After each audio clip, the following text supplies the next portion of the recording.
Michael লাগাল দিছে মাথা গরম বয়ান। এই বেনামাজিরা উন্নত মসজিদ বানিয়ে কি হবে? নামাজের সময় নামাজে না আসো, সব বেনামাজিরা জাহান্নামে। যখন সব টিরে দরায় দিছে জাহান্নামের টিকিট, একটা দাঁড়াইছে, দাঁড়ায় ইমাম সাহেব আপনি আপনার গ্রামে 10 বছর দুইটা ভাত খাইতেছেন, আপনার মহল্লার, আমাদের মহল্লার ভাত খাইয়া আপনি আমাদেরকে জাহান্নামে দেবেন? ইমাম সাহেব বাপরে বাপ যেমনি দাঁড়াইছে সাহারি খাই দিব। তো ইমাম সাহেব কৌশল করছে, কৌশল কইরা কইল, এই বেটা তোমার তো দেখছি মাঝে মধ্যে জুমা করো। জি হুজুর আমি এত খারাপ না, আমি মাঝে মধ্যে জুমা করি। তো আমি কইছি বেনামাজি তুমি দেখা যায় জুমার নামাজি বসো তুমি না। তার মাথা ঠান্ডা হয়েছে, হে বইছে।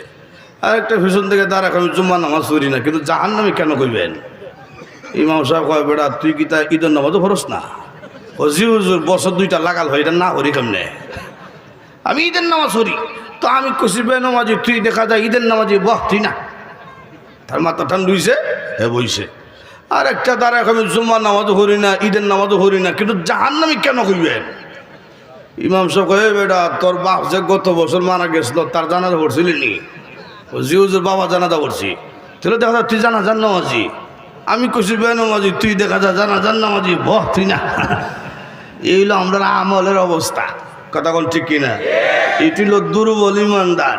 এটা কি ইমানদার? দুর্বল।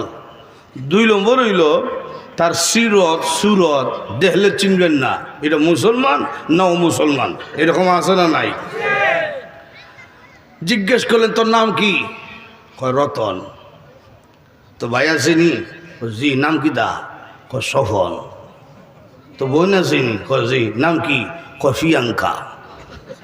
রতন, সফল, প্রিয়াঙ্কা, এই নাম শুনে কি আপনি বুঝতে পারছেন হ্যাঁ যে মুসলমান?